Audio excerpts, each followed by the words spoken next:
आप देख रहे हैं न्यूज़ 9 भारत, रखिए आपको सबसे आगे।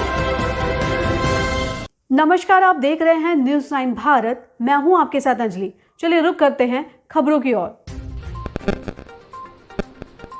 आजमगढ़ जिले की मुबारकपुर विधानसभा क्षेत्र में लोकसभा उपचुनाव में समाजवादी पार्टी के प्रत्याशी धर्मेंद्र यादव के समर्थन में अल्ताफ अंसारी सपा के राष्ट्रीय कार्य समिति सदस्य ने पत्रकारों से रूबरू होते हुए कहा कि हम 10 तारीख से लगातार मुबारकपुर विधानसभा में जनसंपर्क कर रहे हैं। यहाँ की जनता और बुनकर भाइयों का जिस तरह से रुझान मिल रहा है, हमें लगता है कि समाजवादी पार्टी के प्रत्याशी धर्मेंद्र यादव यहाँ से ऐतिहासिक जीत दर्ज करेंगे।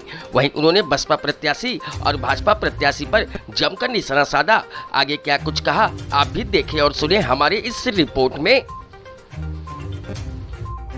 सर, सबसे पहले अपना परिचय दीजिए। मैं अल्ताफ अंसारी समाजवादी पार्टी की राष्ट्रीय कार्य समिति का सदस्य हूँ। इस समय धर्मेंद्र यादव उपचुनाव में आजमगढ़ से प्रत्याशी हैं और आप लोग उनके साथ जुड़े हुए हैं। किस तरह का रुझान मिल रहा है, जनता के क्या रुझान है?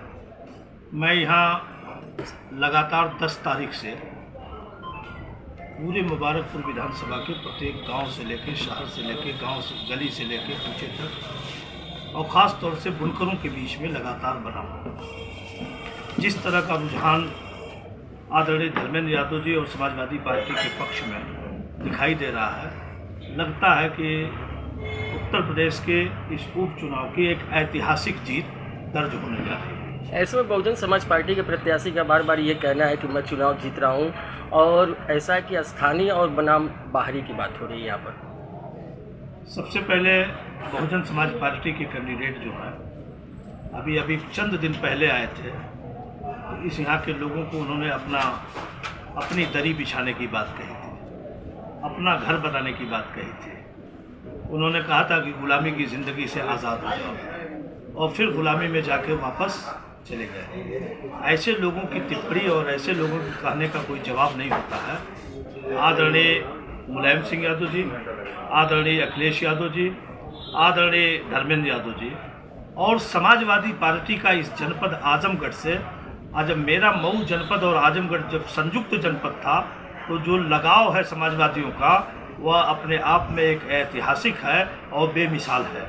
यहाँ पूरे उत्तर प्रदेश में समाजवादी पार्टी परचम लहराई थी, उसमें इस मंडल ने अपनी ऐतिहासिक जीत दर्ज कराई है। इसी से आप समझ सकते हो कि आजमगढ़, मऊ, बलिया या पूर्वांचल समाजवादियों का कितना मोहब्बत करता है और समाजवादी पार्टी के लोग इस इलाके से कितनी मोहब्बत करते हैं। तो ऐसे में लगता है कि समाजवादी पार्टी फिर से आजमगढ़ से परचम लहराएगी। समाजवादी पार्टी का यकीनन इन बुनकरों की बस्ती से, बुनकरों की ताउन से, बुनकरों की मदद से, विद्यार्थियों की मदद से, नौजवानों की मदद से, बेरोजगारों की मदद से, आज पूरी व्यापारियों की मदद से जो लगातार स्नेह प्यार जो दिखाई दे रहा है, उससे मैं पूरी दावे के साथ कह सकता हूँ कि यह इलाका समाजवादियों का था, रहा है और आगे भी रहेगा। धर्मेंद्र यादव जी के जीतने में कोई रोक नहीं सकता है। लड़ाई किससे मानने सर? मैं इस दौर में किसी से लड़ाई मानता ही नहीं, इस नाते नहीं लड़ाई का कहना है कि आज एक लड़के ने कहा था कि जिनका नाम आपने लिया वो अपने उनके दरवाजे के सामने की गड्ढा दिखाई दिया है, जो 8 साल तक केंद्र में सरकार है और 6 साल तक उत्तर प्रदेश की सरकार है। आज जो लगातार आजमगढ़ को इस बात का भरोसा दिला रहा है, उनसे मैं पूछना चाहता हूँ कि आदरणीय मुलायम सिंह यादव जी के पहले, आदरणीय मुलायम सिंह यादव जी के बाद, आदरणीय अखिलेश यादव जी के पहले, आदरणीय अखिलेश यादव जी के बाद अगर कहीं विकास की कहीं एक ईंट दिखाई देती है, तो इस जनपद आजमगढ़ के एक एक ईंट पर समाजवादी पार्टी का नाम दर्ज है, किसी अन्य पार्टी का नाम दर्ज नहीं है। ऐसे में समाजवादी पार्टी के राष्ट्रीय अध्यक्ष अखिलेश यादव जी आजमगढ़ की सीट क्यों छोड़ दी? समाजवादी पार्टी के राष्ट्रीय अध्यक्ष जी उत्तर प्रदेश की सरकार बनाने का संकल्प लेकर चुनाव के मैदान में आए थे। समाजवादी पार्टी ने इस बात को उनको मजबूर किया था। समाजवादी पार्टी की राष्ट्रीय कमेटी ने ये इस बात को लिए उनसे आग्रह किया था कि आपको उत्तर प्रदेश का चुनाव लड़ना चाहिए। आदरणीय अखिलेश यादव जी करहल से चुनाव लड़े और करहल से चुनाव लड़ने के बाद फिर समाजवादी पार्टी के सारे वरिष्ठतम लोगों ने इस बात को तय किया कि उत्तर प्रदेश में हमको जनता ने जनादेश दिया है विपक्ष में बैठने का, और अगर हम विपक्ष से मुंह मोड़ के अगर वापस कहीं चले जाएंगे और उत्तर प्रदेश के मुख्यमंत्री का और उत्तर प्रदेश की सरकार का मुंहतोड़ जवाब अगर नहीं दे पाएंगे तो जिस आशा से, जिस भरोसे से जनता ने आप पर विश्वास किया है वह विश्वास टूटता हुआ दिखाई देगा।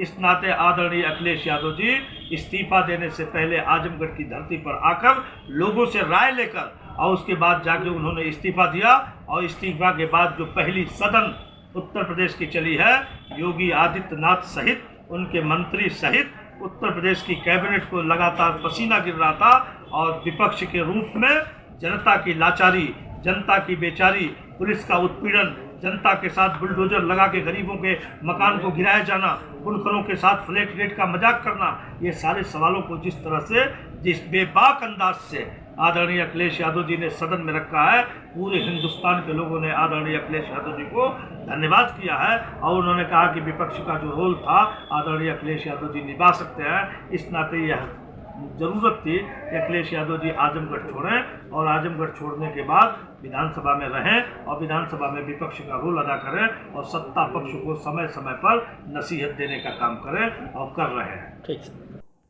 अभी के लिए फिलहाल इतना ही काफ़ी। बने रहिए हमारे साथ। छोटी से बड़ी खबर जानने के लिए न्यूज़ 9 भारत पर अब चाहूँगी इजाज़त। नमस्कार।